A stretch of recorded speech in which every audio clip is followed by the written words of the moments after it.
This is season 1, episode 8. It's season 1, episode 8 of Scrolling with Charlie, and we got us a full house tonight. I'm going to run through and say the names, but I'm still going to let them introduce themselves. We have, I knew it until right before I started, Bill Heitman, Carrie Lee, Hans Bierman, John Schaffner, Kelly Kicklighter, Mark Sherman, Mark Stallings, Rick Hutchison, Russ Clarity, and my funky self. But to make it more official, I will let everybody introduce themselves. And I had the camera on Kelly the whole time, so y'all didn't get to see my pretty face. I'm sorry to hear that. But y'all got to admire Kelly for a little while. But yes, you're not drinking, you're not on drugs. This is a new paint backdrop and all that. I just wanted to display more crap while I did the show. Anyway, I'm going to start with Bill Heitman. Bill, just don't forget to unmute yourself. Tell everybody where you're from, how they can find you on social media, and what you do, and all that fancy stuff. Bill Heitman, nickname is Sawdust Bill. I have a website, sawdustbill.com. I'm on Facebook as Sawdust Bill, and I've got an Excalibur 21.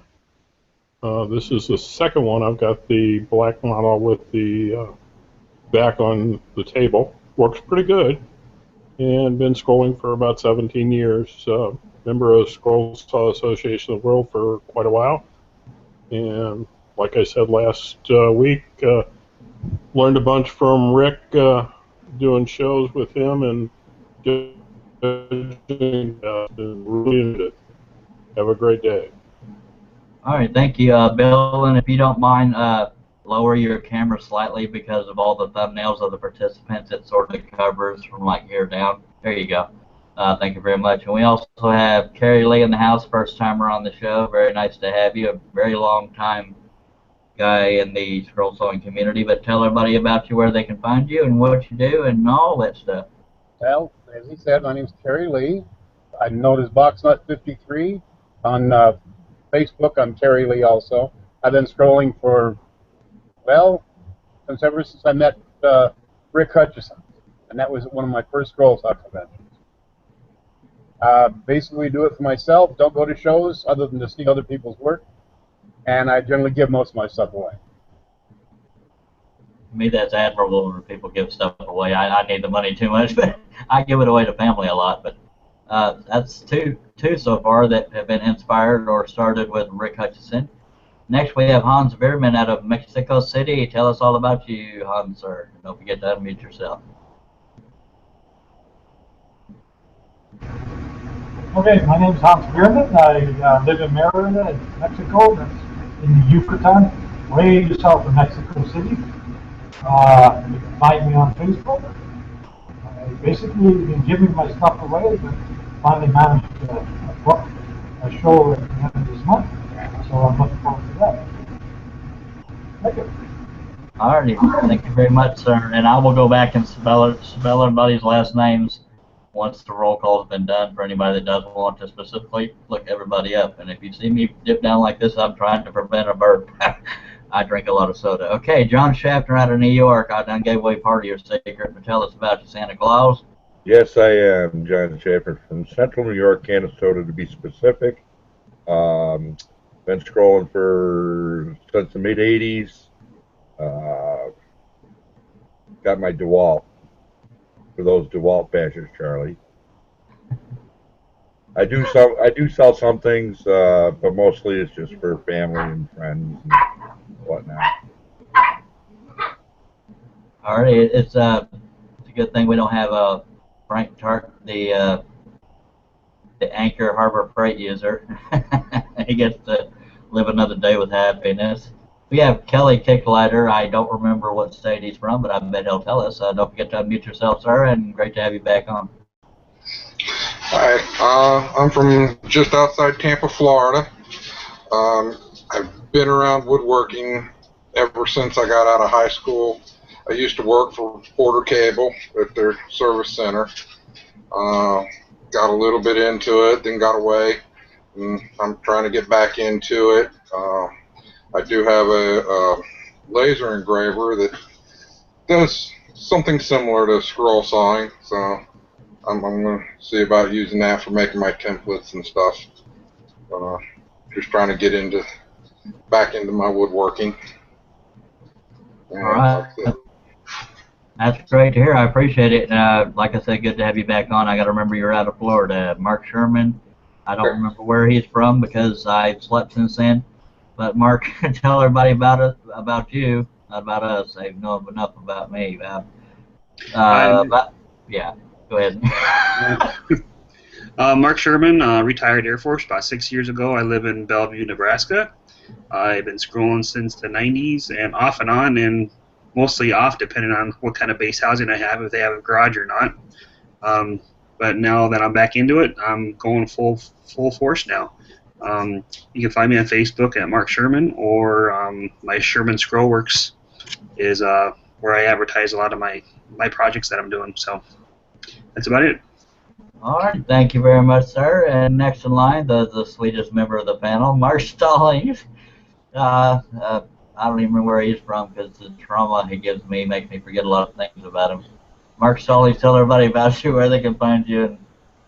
My name's Mark Stallings. I'm in just south of Springfield, Missouri, between Springfield and Branson. Been scrolling for about 3-4 months now. I can be found on Facebook under Mark Stallings. Am I that boring, Charlie? No, I've been yawning all day, especially on the morning show. Go ahead. But I can also my work can be seen on Spiritual Splinters on Facebook.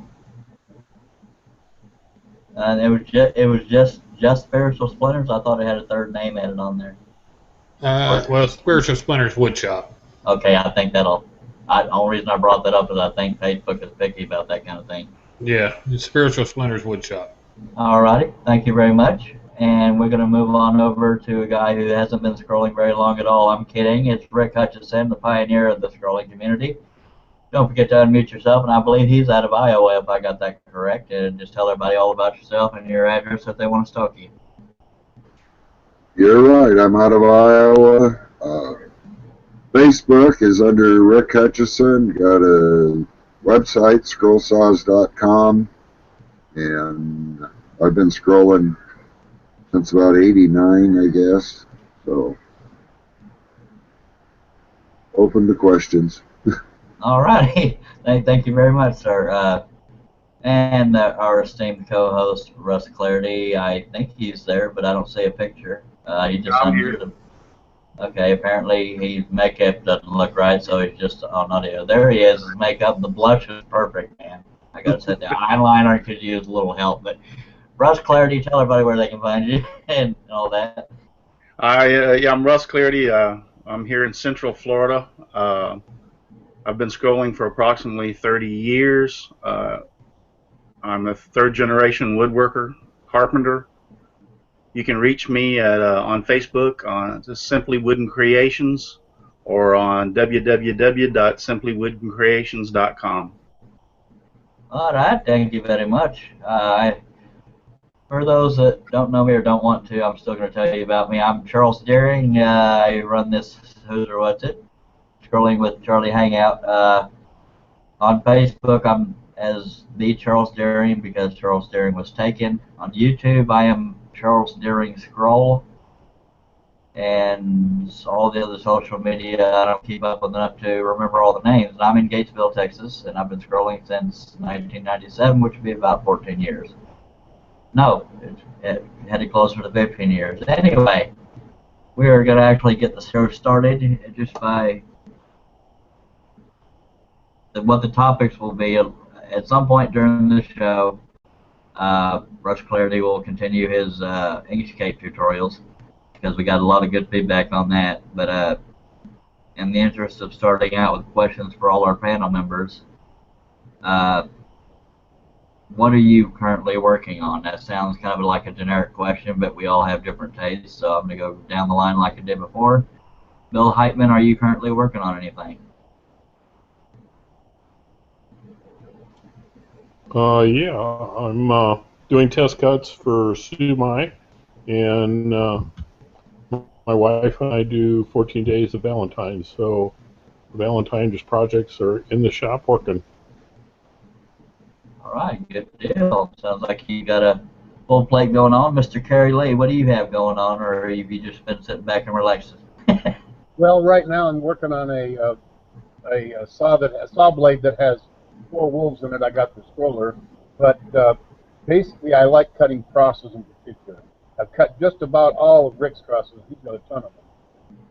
And if I don't have the cross pattern, Bill Heitman probably does, because we both cut a lot of crosses. Yeah, if I won the lottery, I'd buy every design Rick Hutchison has.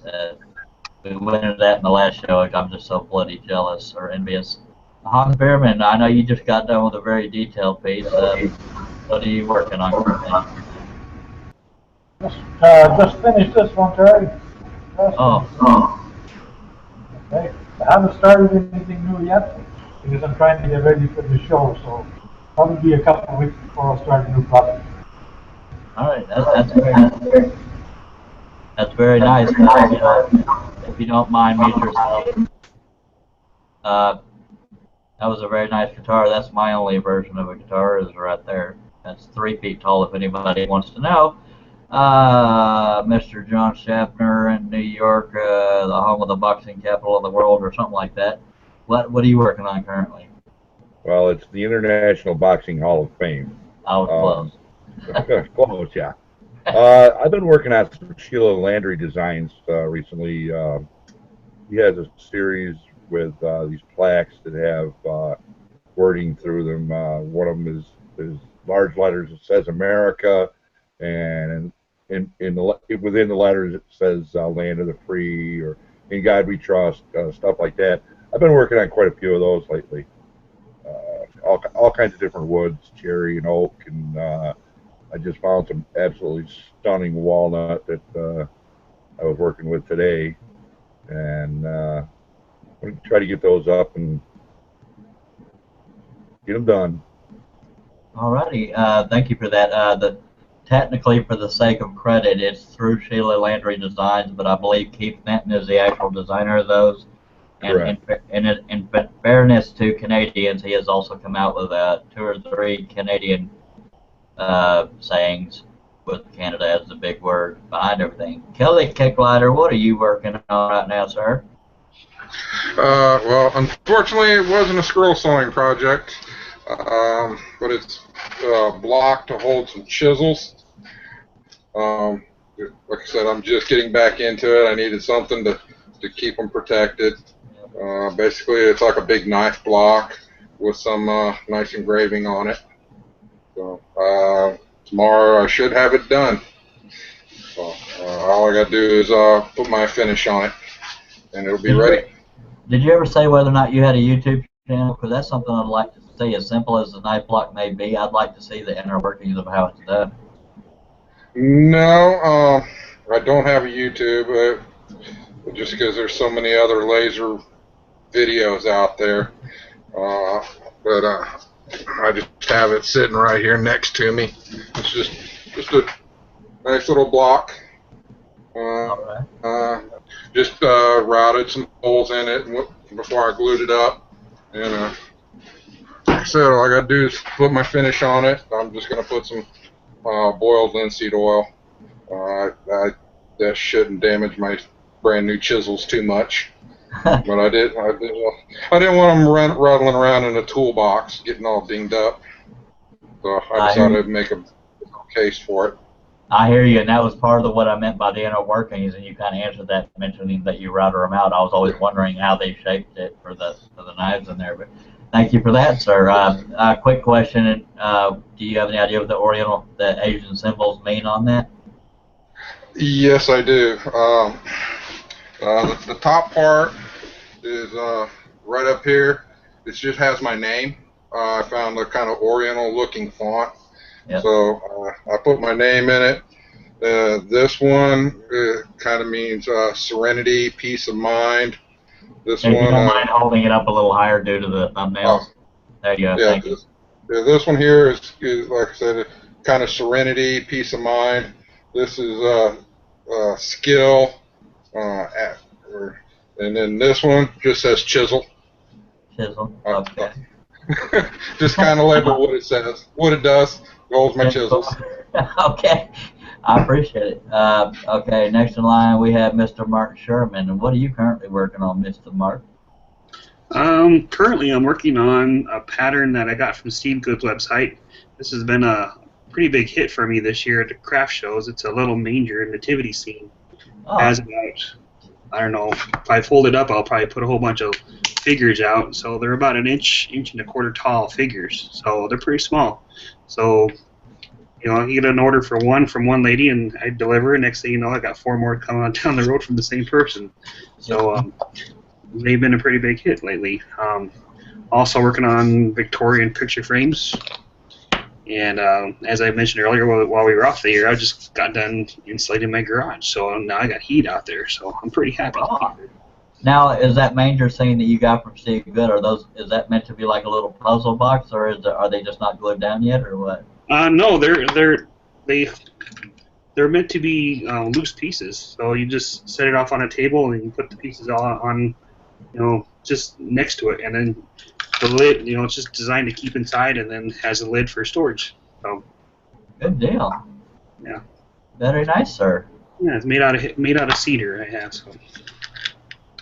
Alrighty, thank you. We're moving on. We're going to go over to Mr. Mark Stallings. What are you currently working on? I'm going to guess maybe a cross. Well, I just finished up across Sterling Sharp. He had his pallet upcycle challenge, and he gave me a shout out. I told him I'd send one of the winners a cross. I just finished that up. Going to get that out in the mail Monday. Other than that, right now I'm working on redoing my shop area. I tore down my workbench today. Built a freestanding stand for my drill press, freestanding stand for the sander. You know, so just kind of trying to gain a little bit more space and organize my shop a little bit more. So you're gearing more toward productivity right now than actual product, so that helps you get your product out better. I forgot what I was going to say aside from that, but good deal. Mr. Rick Hutchison, you got anything going on right now? And don't forget to unmute yourself. Oh, there you go. There we go. No, not really. I plan by the minute what I'm going to do. I don't know whether I'll be turning or scrolling or what. And very seldom do I have projects in the works because I usually get on them, get them done, and get them the heck out of the way so I'm ready to do whatever else I want to do. Now, I know you recently got into turning. Is that something you do very often? I try to turn 3 to 5 projects a day, and I try to turn most days. Now today I was gone over to our lodge. We had a cleanup work detail today, so doing odd jobs over there. But tomorrow I may get on the lathe again. Alrighty then. I look forward to seeing potential videos there. And for those that don't know or don't notice, Rick was on the show last time. Since then, he has gotten a new webcam. So we can all see how pretty he is up close. Now, we have Mr. Russell Clarity. I won't go pretty on that, but Russ, what are you working on currently? Actually, nothing scrolling. I've been doing some spring cleaning, even though it's not spring yet around the shop. And then our oven took a dump around Christmas time, so we finally got a new oven in, and it was sitting in the middle of the living room floor all Friday afternoon. So this morning I woke up and my first project of the day was installing it. So happy to say my wife is happy, and we have an oven working in the kitchen again. Thank you. If Mama ain't happy, nobody's happy. I started out the day doing the morning show with Russ and slept till 3:30. And this has nothing to do with scrolling. I'm just telling about my day. But cleaning out the pipes that connect the 2 sinks in the kitchen, I saw things that would make a maggot gag. I mean, God.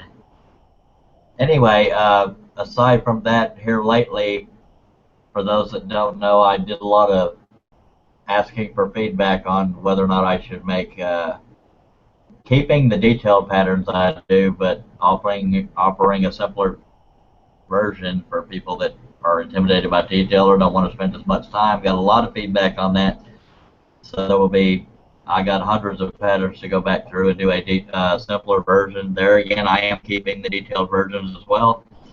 And between Russ and Rick, they are the ones that kicked me in the butt and inspired me to do that. It made too much sense to think of on my own. The only other thing I've been working on is I'm designing baskets in the shape of each state in the United States. And I've already done the entire United States thing, but that'll probably be my next project build. Is doing the U.S. basket. Okay, that was everybody on that one.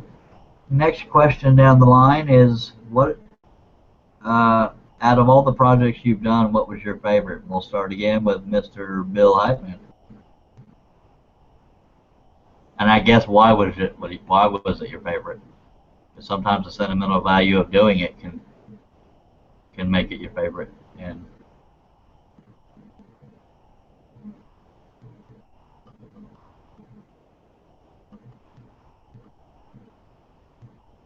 I guess he's going to show us, but don't forget to unmute yourself. I'm guessing that's his favorite.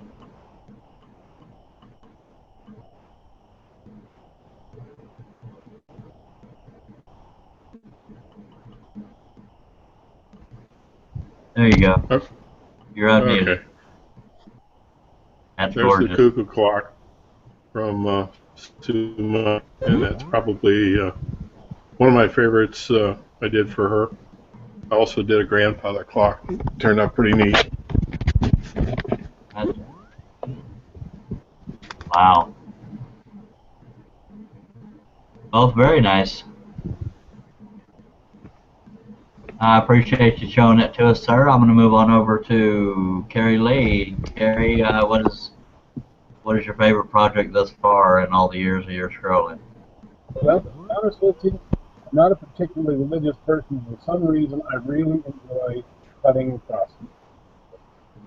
Like I say, I've cut most of the bricks. I've cut a lot of, but you name it. If they make crosses, I've probably cut them. Cut a lot of sumacs. For some reason, I just enjoy crosses.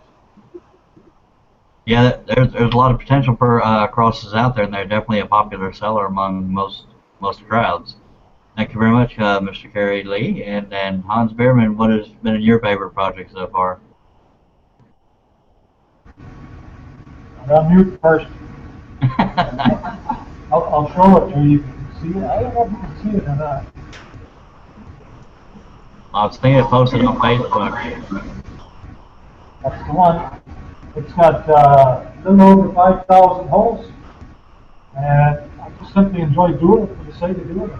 So, it has no value as such, it's just for my own satisfaction. Good deal. That is a bunch of details. So I believe I saw somewhere he may use it as a tabletop on an end table or something. I could be wrong. Mr. John Schaffner, go ahead, Hans. Yeah, eventually I hope to put it in a table, but for now it's just going to sit around. And forward. Mr. John Schaffner, what are you currently working on besides Santa's workshop for next year? Well, you were asking about favorite projects, and is that what I? Oh yeah. Okay. Yeah, we already did the other thing, dude. Okay, I haven't had enough sleep. Go ahead. I'm sitting here racking my brain, and I can't really pinpoint any one project that I really fell in love with and can't get out of my head. I just love getting out in the shop and working, and having fun. So as far that would be my favorite, just to go out there and do anything. Well, that narrows it down, so that's a good thing. Thank you very much. Kelly, I know you said you don't do much scrolling yet, but out of everything you've done, what's been your favorite thing?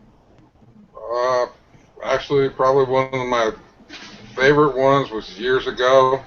I did a silhouette for my mom. She's a nurse, and it was a silhouette of a female with the old nursing hat on it, and she still has it up in her bedroom. She loves it. That's probably the best one I've ever done. Absolutely. There's something heartwarming about giving to family and seeing family's reaction. And in the case of my family, all of them are a fan of my work, and that's heartwarming too. to know, because my brother says I'm so used to how good your work is, it's hard to keep putting it into words. But I think my brother is my biggest fan. But thank you for that answer, Mr. Kelly, or Mr. Kicklighter. Mark Sherman, what is your favorite project to date, sir? I think one of my favorite projects that I did was back in probably the 2000s when I was doing launch analysis for the Minuteman and Peacekeeper missiles. What I used to make was a going away plaque for the guys that was a nice bald eagle, probably on a 16 by 20 picture frame is what it was mounted on. But I fashioned it that was holding a missile with a lightning bolt in it. So that was kind of probably my favorite thing, and something that I've done quite an awful lot of. So as you can see from my pictures behind me, that I got a lot of that's what I used to do, is launch missiles from the coast of California. So that's what I did. I see a Texas picture in your upper left. That's from my wife. She used to be an instructor there at Goodfellow. So good deal. Now that design you're talking about, that was your favorite. Was that your design or somebody else's, or what? It was somebody else's, but I incorporated that with the missile idea. So. All right. Thank you very much. Mr. Mark Stallings, what is your favorite project thus far? I know you say you've only been scrolling between 2 and 3 months, but probably my favorite. I really enjoy doing crosses. One of my favorite crosses to cut, though, is a Steve Good pattern. It's the He Is Risen cross. Even though Frank ain't here for the Harbor Freight, I started doing those on the cheap Harbor Freight saw, and it was a task there, and I've done the first one now with my new Porter cable saw, and it's like going from using a real sharp butcher knife to a butter knife, or from a butter knife. It's definitely much better cut, easier to cut it, and I think it really looked a lot better. So, that's probably my favorite cuts, the He Is Risen cross of Steve Goods. Well, I'm glad you found you a niche that you like thus far. Now, I'm pretty sure Frank Tart would be in here if it wasn't for the fact that we have a full room, which I personally appreciate. A full room is 9 people aside from me, so that would be 10 people total. We have 12 viewers, and y'all feel free to throw questions. In case you don't know how to use the Q&A section while viewing, you will look up in your upper right-hand corner of your screen. You'll see what looks like a grid of squares. You click on that, and that's some people would say it looks like the side of a Rubik's Cube. You can click on that, and that's what will open the Q&A section for you viewers. Rick Hutchison, you've been doing this for a long time, so I'm anxious to hear what your favorite project is that you've done.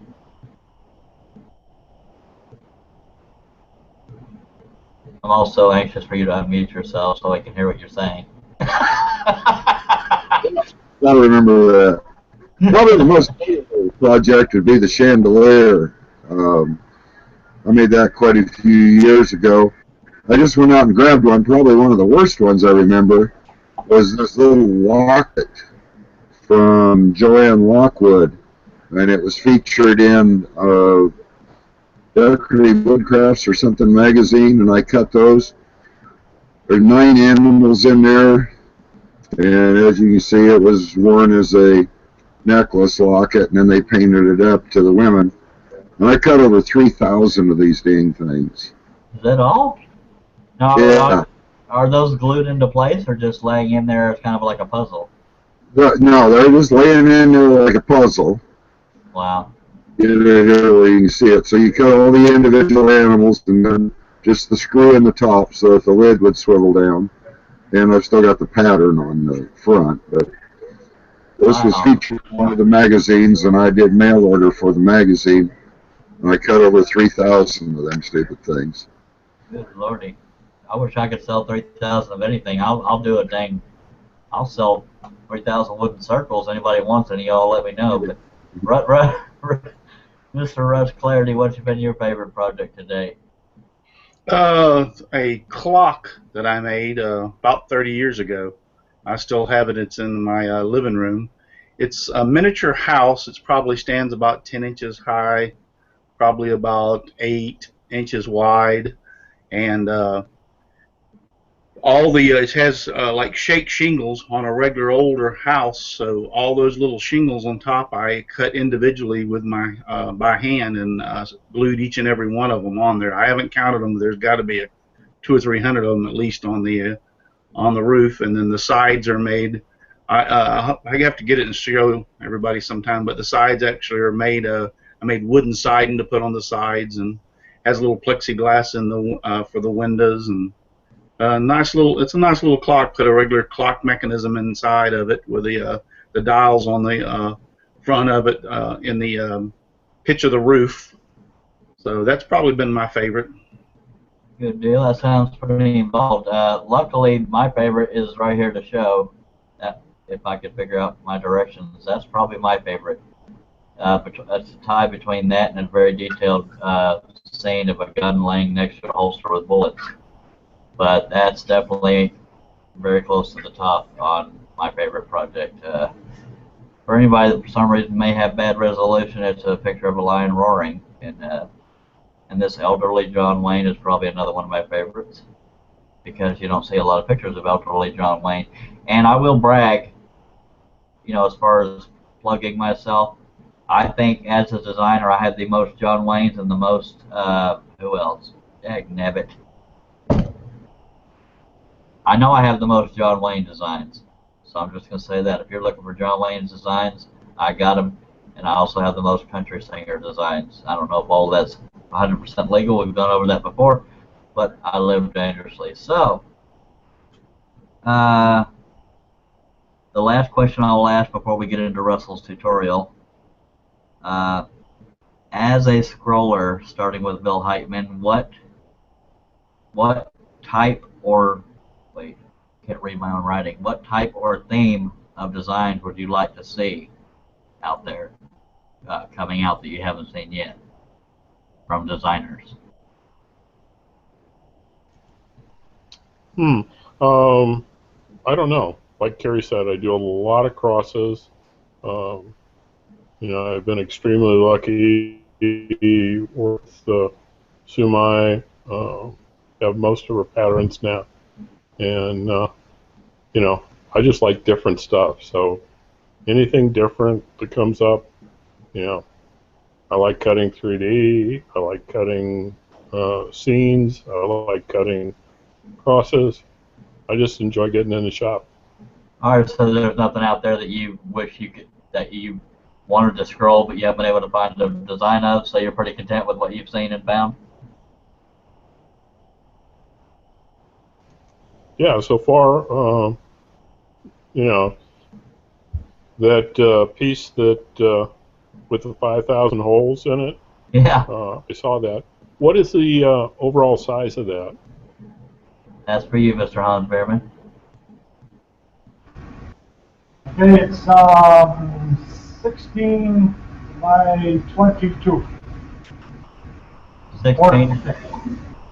16 by 22, if you didn't hear that, Bill. Now, I got to ask, Hans, is that the mill pattern in the background right there on the easel? Yes, it is. Is that my design or another designer? I know a lot of designers have done the mill. This is yours. Yay! Free plug. Okay, but I got to go in order. I'll come back to you, Hans.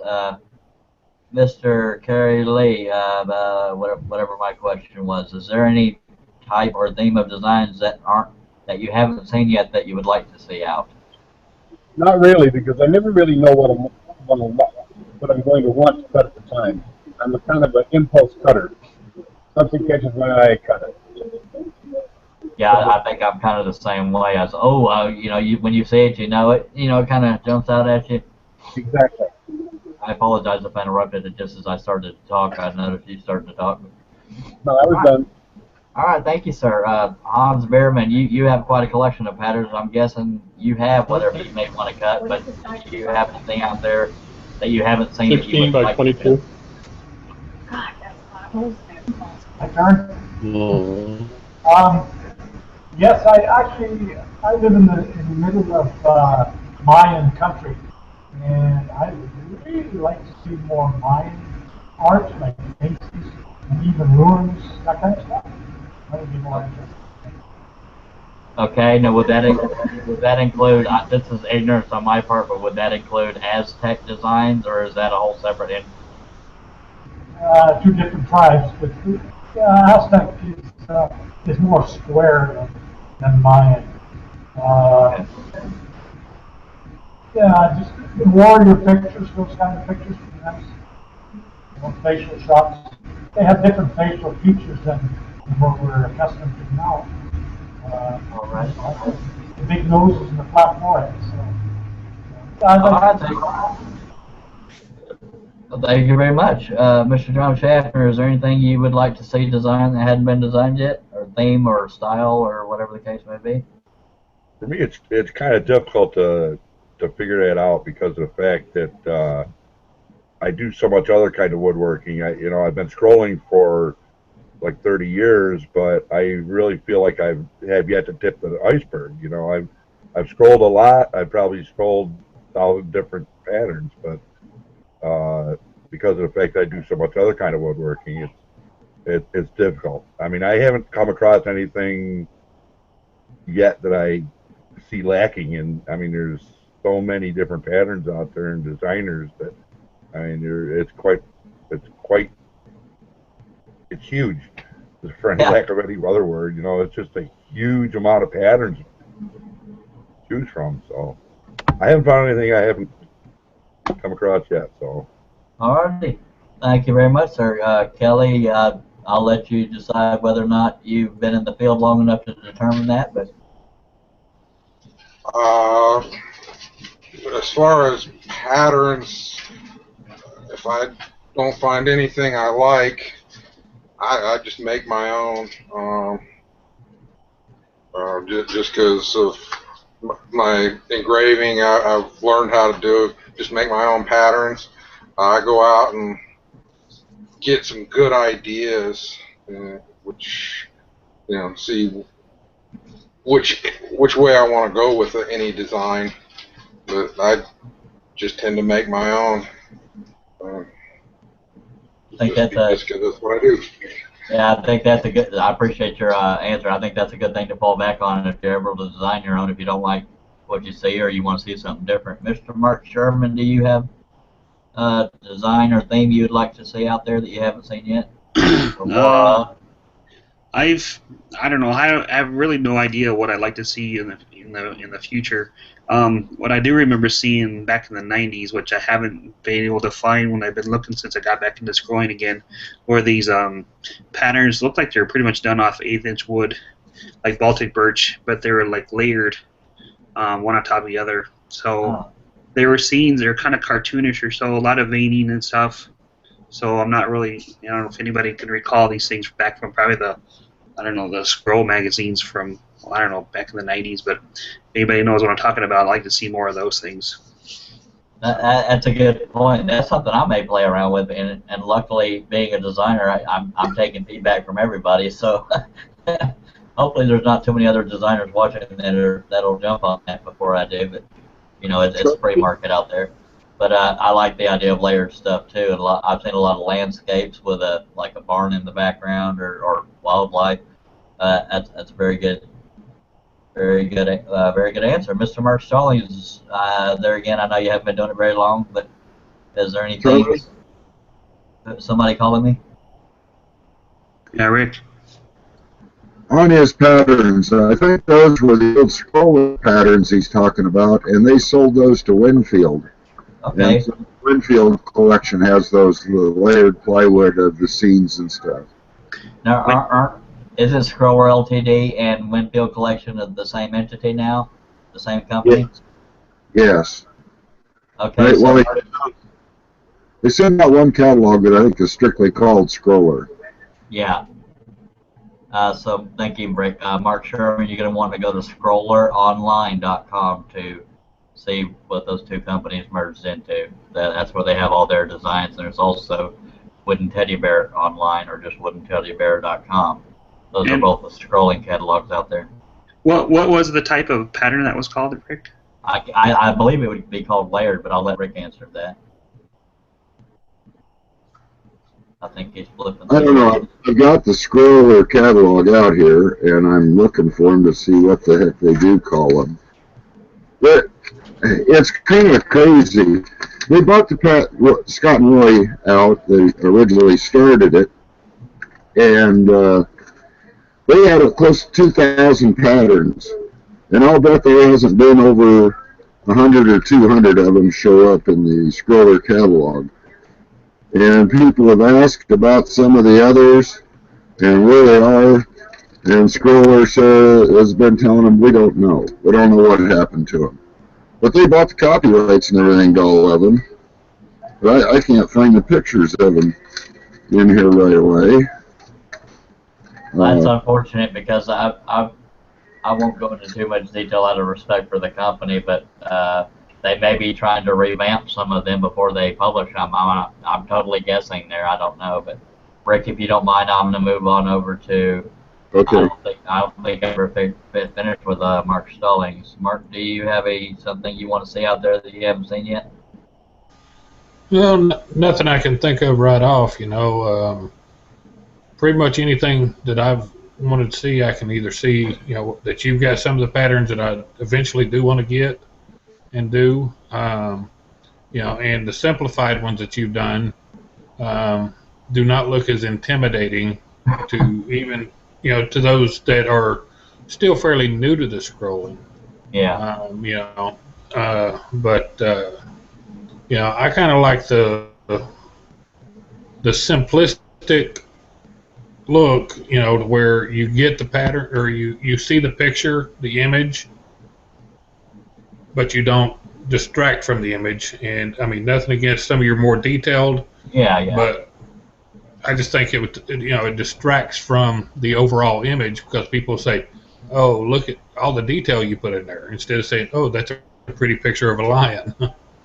Yeah. Now, and I agree with you there. Like when Rick and I and when Russ and I spoke, just an example. I know I'm not zoomed in on any of these, but a lot of the hairlines in here, sometimes suggestion of detail is just, and I think that's what you're leaning towards, suggestion of detail, but still knowing what the object is. I could get rid of a lot of the hairlines on that side and this side, and it's just a matter of putting less cuts in it, and like even on John Wayne's hair here, I feel like a weatherman trying to work with a monitor here, but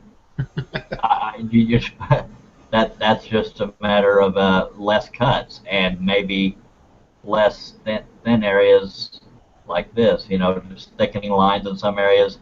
Now I think the deer here might be okay as is. I'd get rid of some of the detail there and not make some of the antlers. So now this guitar is just going to be brittle by nature, but I had fun doing that one. People freaked out that I did it with spirals, but I had to.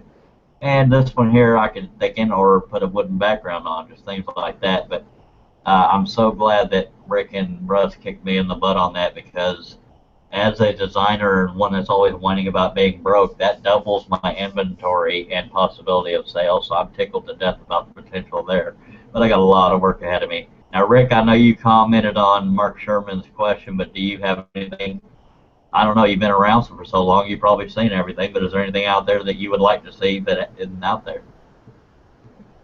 Quick, easy patterns that sell quick and make good money. Good deal. Is there any particular theme in those quick and easy ones that would sell in your mind? I don't know. That's what the designers have to come up with. Dang it, I was hoping you could say you can message me privately and make me rich. Thank you, sir. Okay, Mr. Russell Clarity, I know you do some designing yourself, but I guess if you don't see it, you design it, like Mr. Kelly Picklander does, but I'll let you answer for yourself. That's pretty much it. If I don't see it out there, I usually design it on my own. Most of the stuff I cut is my own designs. I'm not saying I haven't cut others, but I'd say most of what I cut is my own designs. I like portrait patterns also. I do some portrait patterns a lot, and to me they're more difficult or challenging to design than like word art or something like that. Yeah, and that sort of leans towards what Rick was saying. Maybe not specifically word art, but there's endless possibilities with word art. Now, I'm usually goofy in these shows, but one serious topic I'd like to bring up, and this is my own opinion. I don't speak for anybody else, and I will not name any names. But one thing that's been on my mind a lot lately that pretty much upsets me. I know in the woodworking community in general, there are a lot of woodworkers that borrow others' ideas but give them credit for it as the inspiration for it. But they don't flat out copy. They see somebody else do a video of a project and they think of how they could do one, and they make their own version of it. And it's not like a copyright thing because it's completely done differently. They just, in other words, the general woodworking community is really good at sharing. And this is not the case with every one of them, but it breaks my heart that I've noticed in the scroll sawing community, at least for a lot of the designers, it seems like a competition and a secret, and I don't like that. That's just me speaking as a designer and a scroller. And I'm not coming down on any specific scrollers, but I think we should all band together, appreciate that we all do different things, different styles, and if we get similar to somebody else, it's not necessarily thievery, it's just liking the idea enough to come up with your own with sort of the same premise, but not copying every aspect. And so that's not to down any specific designers out there, but as a scroller and designer here lately, that's really gotten on my nerves thinking about how some people are so scared to come out with a certain kind of design for fear of what another designer might think. But I would like to think there's enough respect between designers to see the intent behind it. I mean, there's some blatant thieves out there, and there's people that just, like the idea and wanted to elaborate on it. Does anybody have any comments regarding that? And I'm sorry if I got too serious. When I first started thinking about it, I was who is that? I was more heated about it when I first thought about it because it really bothers me. And I could be overreading into it, but it seems way too competitive in the designing market, and I don't think it should be because we all do our own thing for the most part, and I just think we should all appreciate each other, appreciate what everybody does, and I'm not saying every designer is guilty of this. I won't name a name, but when I did one of my first videos explaining how I make my design, I was told don't give out your secret, but dang it. To me, that would make me arrogant to, if I can help other people do what I do and do it in their own style, then by God, I'm going to do it. And I say that with a full heart because there's enough people out in this world that, I mean, there could be another quote-unquote Charles Deering come along. I remember when Jeff Zappino first came out, I wrote to him saying, "You make me sick," and he didn't like the topic line, but then he read it. I said, "You're just now getting into the scrolling designing business. You've blown me out of the water." I said it in humor, meaning there is room for all of us designers, and it's okay for us to use the same source picture. It's okay for us to have similar designs, similar design ideas.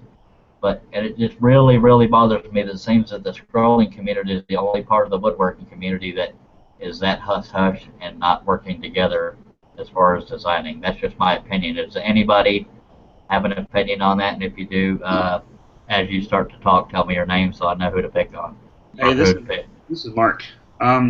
I recently sent an email out to some people about some word art stuff, and just simply asking what font they use, and I don't know if it's just the fact that they were too busy to get back to me or what, but they haven't yet. And they don't want to divulge that font or whatever. It's not that big of a deal, but Genie Christmas is like, it's just a font, So that's my big issue right now. Is like, I'm trying to make my own thing, but trying to almost not really copy what they're doing, but at least I don't know how to explain it, but I know exactly what you're saying, Mark, because, and there again, I won't name names out of respect because I think that's sinking below the level of respect if I name names. But what I did versus asking what font was used, I went looking for similar fonts because I like the style.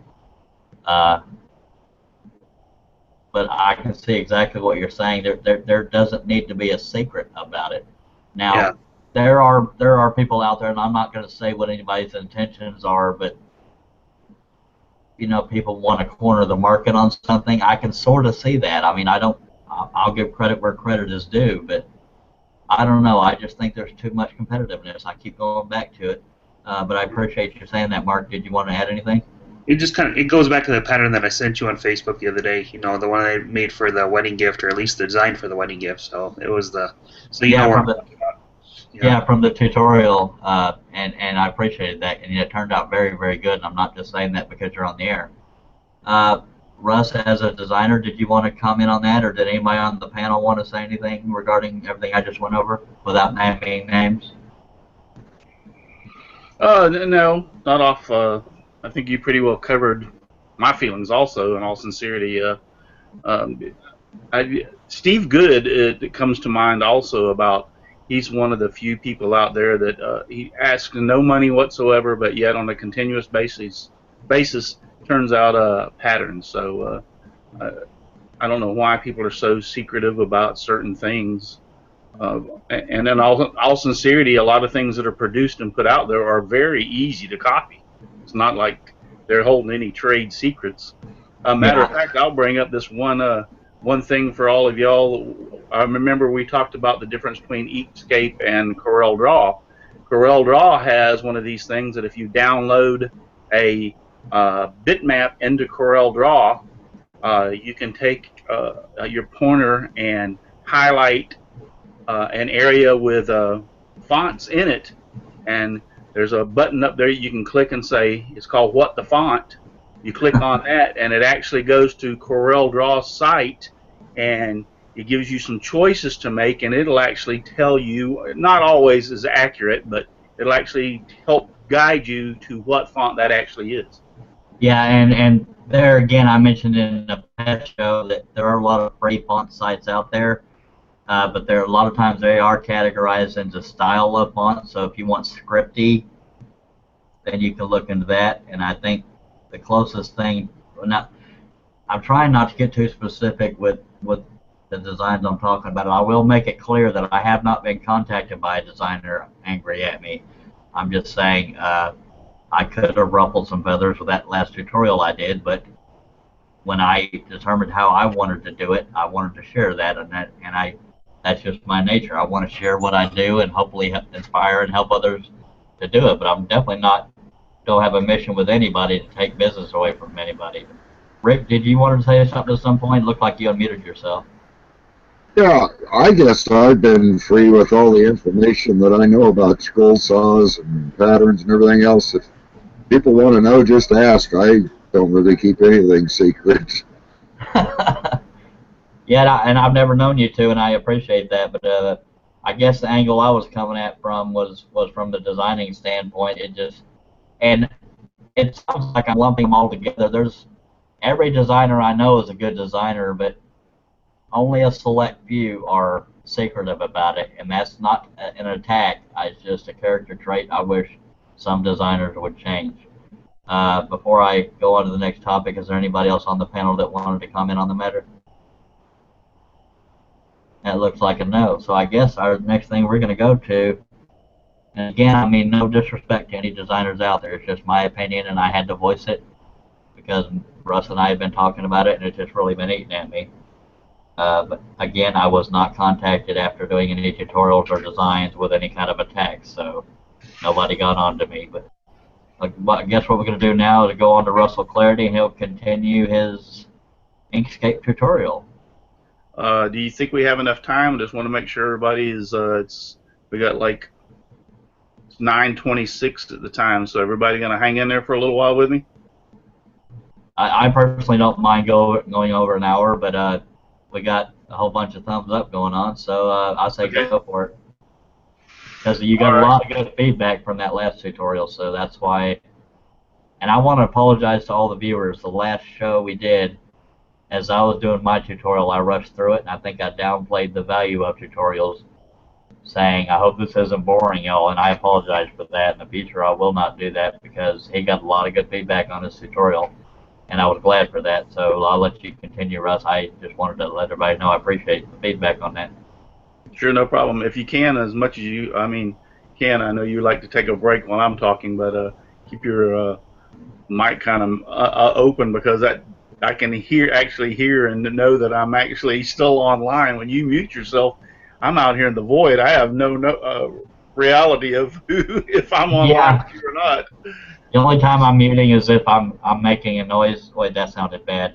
It's not bodily, not bodily noises, but if I'm coughing or, well, it is bodily. But anyway, if I mute myself, I'm not going anywhere. Okay. Okay. All right, we're gonna try this screen share thing again.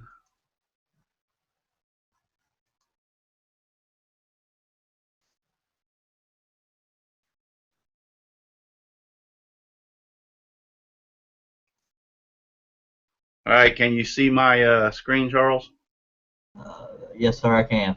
Okay, back in Inkscape, what we're going to do today is talk about last tutorial we talked about how to make nameplates or plaques, whatever you want to call them, put on your desk with names and stuff. And today we're going to talk more on the line of putting something on like similar to like fretwork, the type of pattern. As you've noticed, I've already joined this my name to this. We're going to call this a sheet of plywood, let's say Baltic birch. It's actually 8.004 by 8.504. So we're going to talk about that today and some of the things that you can do with this type of designs. So first we'll just get rid of this. If I can find out where my delete button is. Okay, so the first thing we want to do is go over here to our toolbar, and we're going to grab the rectangle tool, and we're going to come and we're going to make a rectangle out here on our page. Okay, then we go up here to our pick tool, and now we can tell this is a width of 7.893 and a height of 7.909. Let's just go ahead and change this to a width. And you can just type this in, 8, and change this to 8.5. You hit enter. Now we'll have a square of 8 by 8.5. We can also color it. If you go down here once again to our color bar at the very bottom, you see these light shades of gray. We can color this gray so we can see what we're doing. So now we're going to put our name somewhere on this. We're going to say this is a piece of Baltic birch plywood, 8 by 8.5. We're going to put our name on here. So we come over here to our type tool.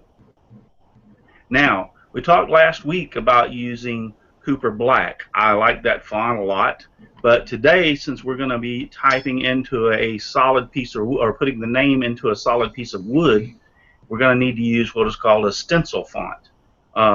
Letters like the letter R in Russell, O, P, for instance, all those particular letters will have what we call islands in them if we don't make bridges across. We'll discuss that in just a few minutes. So we kind of have to get stuck with a stencil font, or unless you know how to turn another font into where it would not have those islands in them. We're just going to click on our screen. I'm going to type out my name. Okay, now we'll go up here and choose the pick tool. Now we can place this pretty much anywhere we want to on this on our pattern. We can have it down here in the bottom, in the middle, at the top, wherever we would think we want to have it. I'm going to choose to put it in for a temporary, or just for the sake of this tutorial, put it in the center. And we get it about where we think we want it, and stop. Okay, now all we have to do at this point is click our Shift key. Then we need to select our background, which is the gray square. We come up here to Path, and we hit Exclusion. Now what that has done is basically like a cookie cutter, cut these letters out of our background pattern, this gray square here. And we can see that if we go over here and pick our Shape tool, you can see when we zoom in. See, last week what Russell did was making letters out of wood. What he's doing here is cutting letters out of wood. Exactly. These now have line segments, and we can change these if we want to. If we decided to make a different design in our words, we can change these, alter these in any way, shape, or form we want to, because now we have nodes and line segments to deal with. This has actually made one unit out of the background and the lettering. Now we have one actual pattern or unit here. Okay, and there again, I don't mean to interrupt Russ. Anybody on the panel with a question while he's doing this, just get his attention. You don't have to write in the chat section or anything. Just get his attention and ask the question if you find an opening. Same with the viewers. We have 11 right now. Feel free to go to the Q&A section. You'll see a little thing that looks like a Rubik's Cube. Click on that for the Q&A, and feel free to ask anything while he's doing that, and I'll relay it to him. So, back to you, Russ. Now what we're going to do is we can add to this to create any other designs on this. For instance, I come over here to create stars and polygons. I select my star. Now I can come along and create this star. Place it on our pattern and make it a little bit smaller. Put it anywhere on the pattern. Once again, we highlight our star, push down the Shift key, come up to Path, hit Exclusion. Oh, that one didn't change.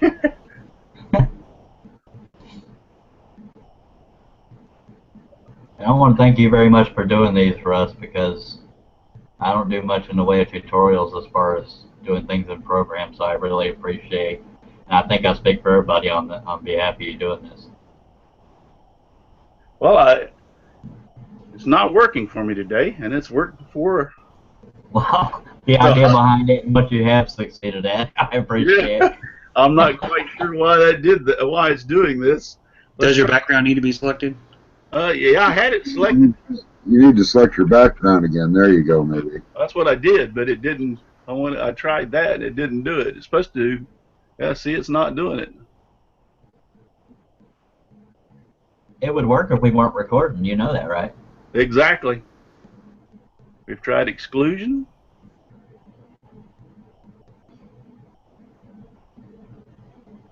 Let's try difference. Not going to work with any of them. I think you got to hit some shit. You got to click your star and then your shift and then your background. That's what I'm doing. That's exactly what I'm doing. I'm clicking the star. I'm hitting the shift key. I'm clicking the background. And I'm hitting exclusion. You know what I think it might be?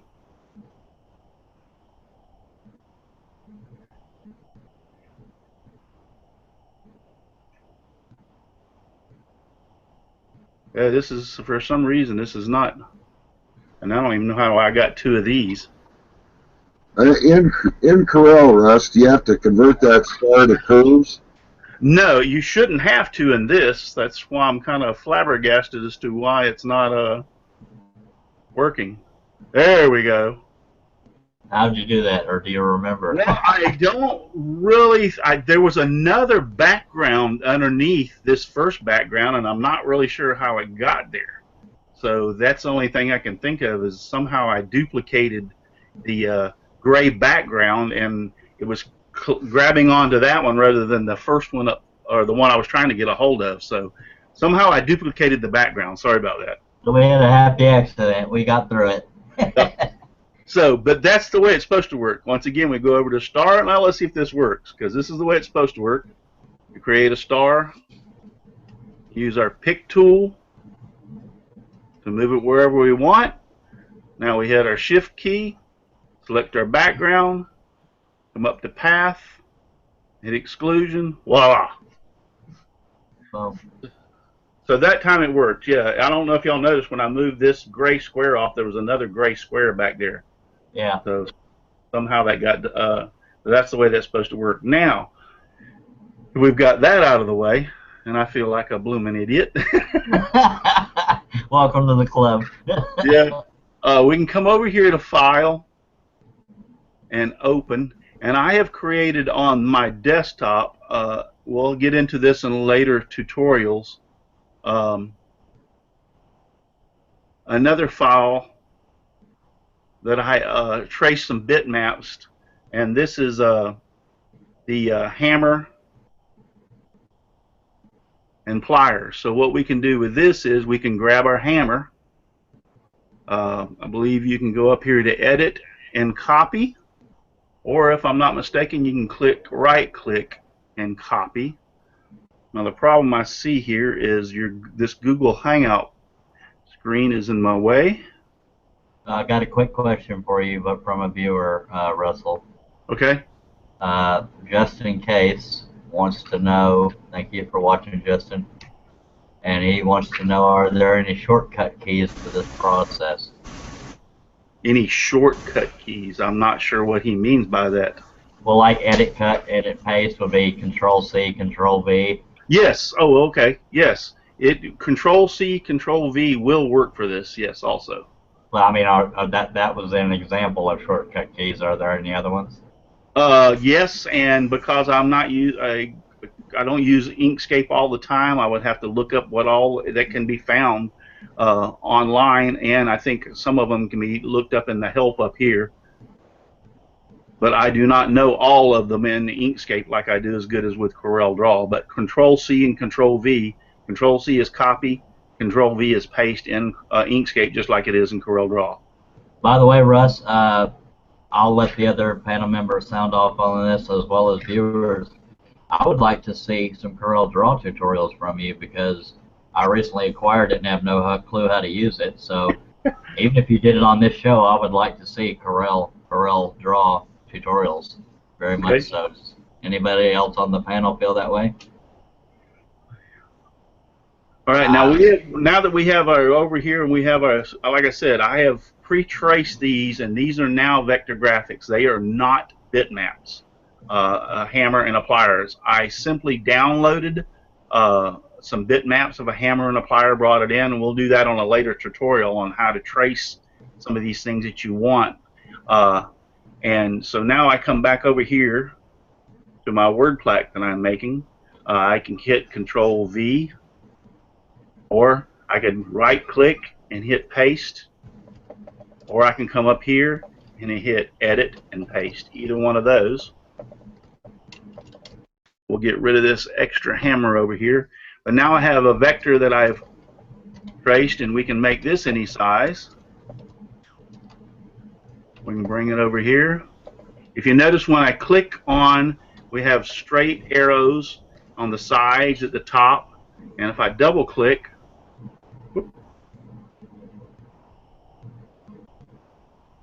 we have these bars, and now I can rotate this. This will skew it this way, left and right. This will skew it up and down. And the ones on the corner, you can work as a rotation. Now the same thing with this. With our pick tool, we highlight our hammer, hit the shift key, select our background, go up to path, hit exclusion. Now we have our hammer. Same thing with the pliers. Come down here, we have a second page opened up of Inkscape. If you hover over the pages of Inkscape down here on our toolbar in Windows, you'll bring up the second page. Come back to this page, highlight our pliers, right click copy, go back to our first page. Once again, you can use the Control V or right click. Let's change these back to arrows to resize. Now if you click the one in the center, when we have these straight arrows like we have right now, this will lengthen or heighten. So this will do the width. And if you go to the ones in the corner, we'll actually move in combination the width and the length at the same time. Also, if you notice up here at the top, our width and our height of our pliers, this also continues to work for our pliers. We can come in here and type 1 for a width, hit enter, and then type 2 for a height and hit enter, and it'll make it a 1x2. Yes, Charles? Sorry, I didn't mean to interrupt. I always try to find a silent spot to get in there. We have another question from a viewer. Other than pulling on that corner arrow, Matt wants to know if you hold the shift while changing the size, will the size of the object stay proportionate? Yes, they will. That one, I believe, is the same in CorelDRAW as it is here. What you can do is hit the shift key and get the arrow, and it'll keep it in direct proportion as you make it smaller or larger. Thank you, Matt, for asking that. And while I have my voice going, I know Mark Sherman started to say something when I asked about CorelDRAW tutorials. Mark, did you want to go ahead and say something? I think Steve Good has a lot of good CorelDRAW tutorials on his blog there, or at least his video series. That's true, he does. That's where I learned a lot of mine. So anybody that doesn't want to wait on Russ's CorelDRAW tutorials, we have SD Good as a username. That's Steve Good's YouTube channel. If you want to learn CorelDRAW, there's a specific tutorial I would like for Russ to do for me. And that's just me being selfish, I guess. But I'll wait till Russ is done to even discuss it. Okay.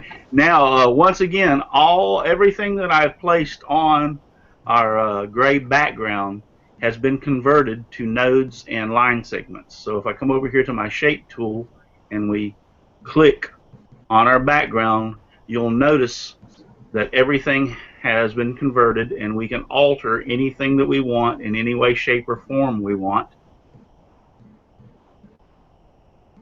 Speaking of rockets, I just made him a rocket here. Russ, on those pliers down there, obviously we have what we call floaters. Would you just throw a line down the middle of that to make it? Yeah, what you would have to do on this is you would throw a line in there. I can discuss on how you could do that.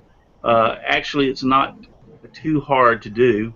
Would you mind zooming in on the area? That's what I'm going for. Yeah, what you can do is, I believe this is going to work. We're going to try it. If not, I'll have to go back on the pliers, for instance, and change them on the other page. But sometimes you can take a little square like this, and we can drag it over. Rotate and make like the opening of the pliers. We can come back and hit shift. I don't know if this is going to work now. I haven't tried it on this. I think I'm going to have to go back and change the pliers on the other one and hit path exclusion. Yeah, see, that didn't work. So what we would have to do is go back and change our pliers before we ever convert them and put them onto our background here. For instance, we would come over here. Let me zoom in.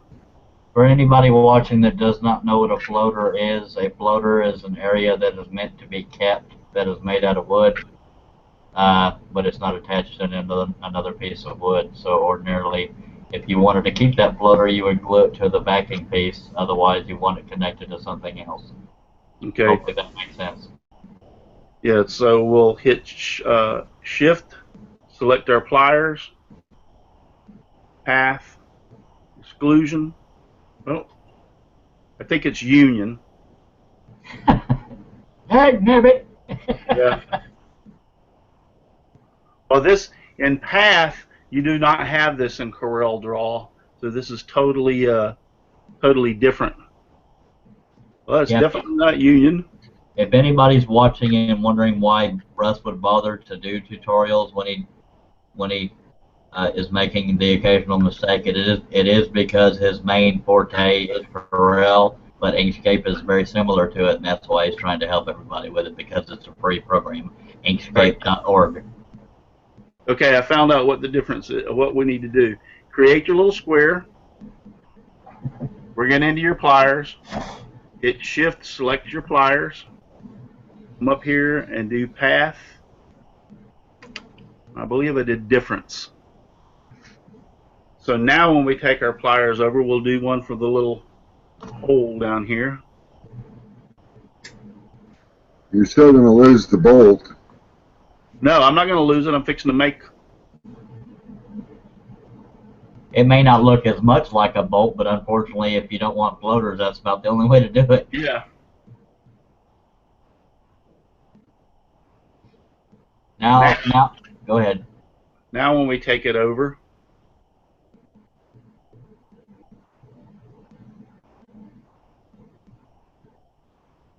copy.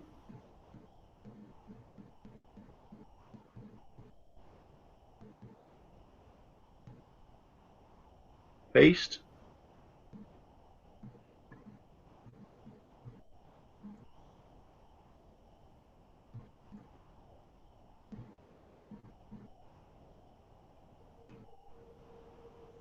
Select our pliers.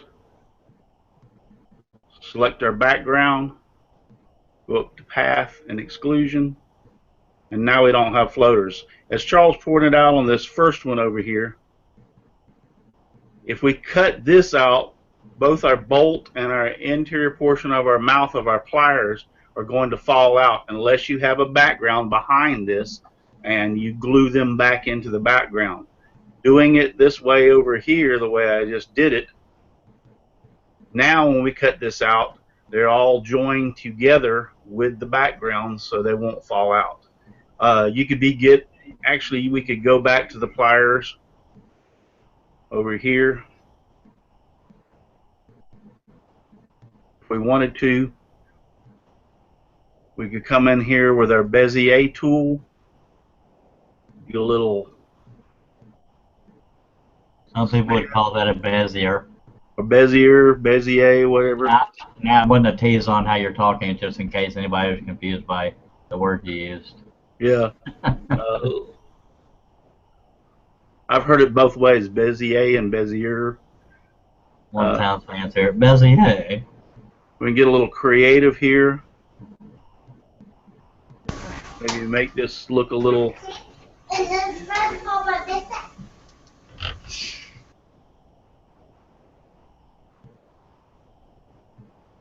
More like a squiggly opening.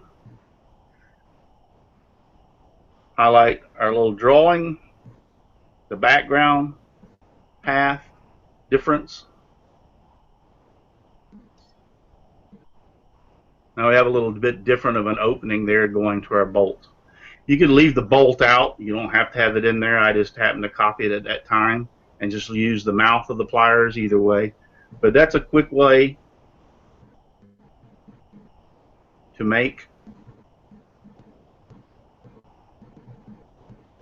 something that you could cut out for like a wall hanging for someone. You could incorporate flowers. Once again, you can change any of these shapes any way you want to at this point. Actually, we could have came in here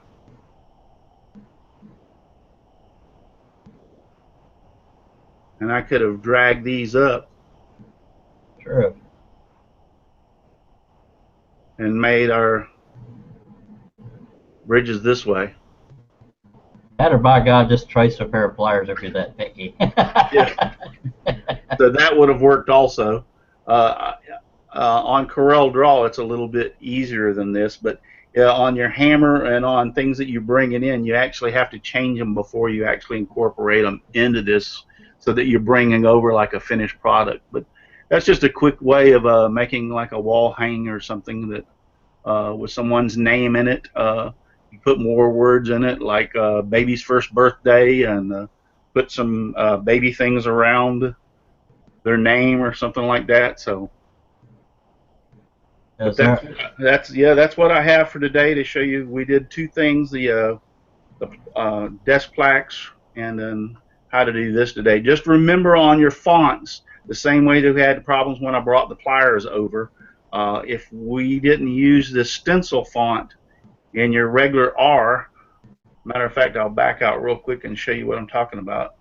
Now we have 10 viewers in the whole panel there again. If anybody has any questions, feel free to jump in and ask. We're going to go back to our Cooper Black font. Whoa. That can't be good. It didn't like something.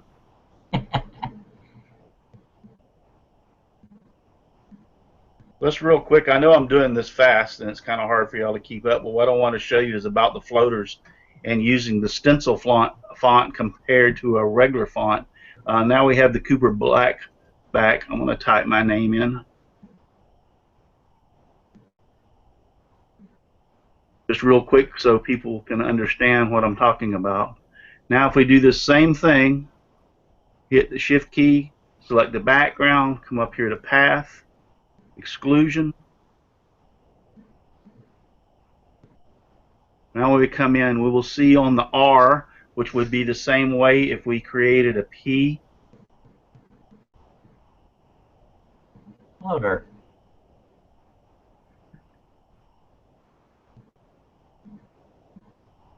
Yes, in the R and the P we have these floaters now.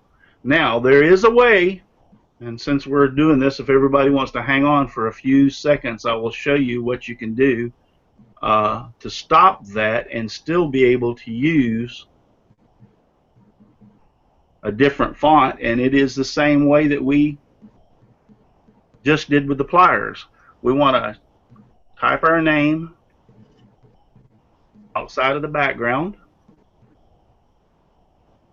We're going to zoom in on this R. We're going to take our little box. We're going to cross across the R from down in the white to the white. See if this will work for me now. Hit our pick tool, hit Shift, select our letters, the R, come down to Path, and what do we use? Difference, and voila.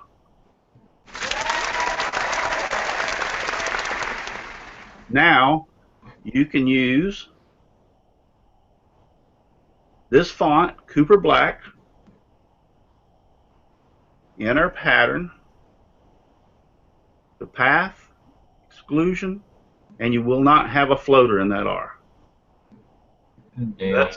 So any font that you really, if you think about it, want to use, let me back out. I'm getting more used to using this Inkscape. Like I used to use Inkscape, and I'm not making excuses. I don't use it all the time. I haven't used it, in matter of fact, probably about 6 years, maybe a little bit more. I mainly use CorelDRAW, and this Path is a little bit different in CorelDRAW than it is over in Inkscape. I know this is a free program, and people can't a lot of times purchase CorelDRAW, so I'm just trying to show you how to use this program here. Pretty much you can, we'll do this chiller. I'm not too sure how this is going to work out, but we'll try it. Oh, there you go. For anybody that did not hear, the link to get this free program, which is called Inkscape, is inkscape.org. It's INKSCAPE.org. One of the things that kind of confuses me on this compared to CorelDRAW, and I'm so used to using it, is right now I'm using the scroll on my mouse, and what it's doing is scrolling the page up and down. In CorelDRAW, scrolling your mouse up and down lets you zoom in and zoom out. So I would be going like boom with my mouse and zoomed right in on this, and every time I do it, it scrolls, so I'm having to get used to that change. But anyway, now we're have this font. We can do the same thing here. Before I forget,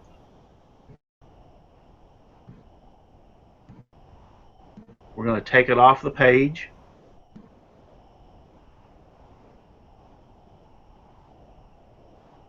I'm going to zoom in,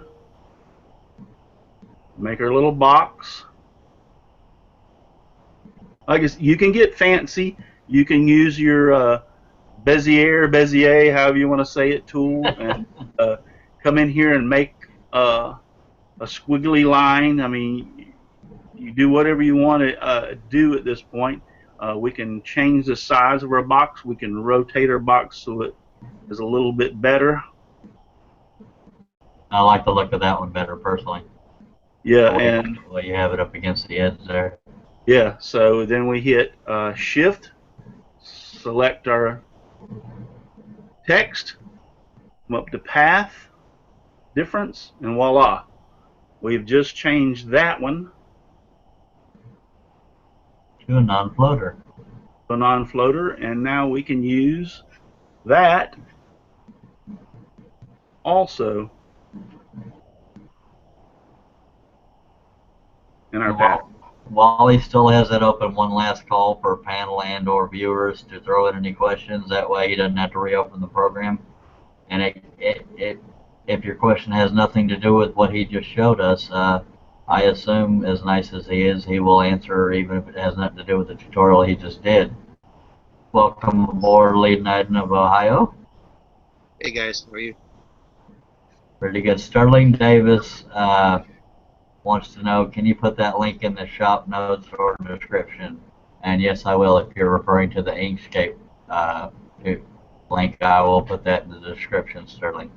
Thank you for watching, by the way. Here's another font I've chosen with the O. How would we do this? Is just, once again, make it a little square.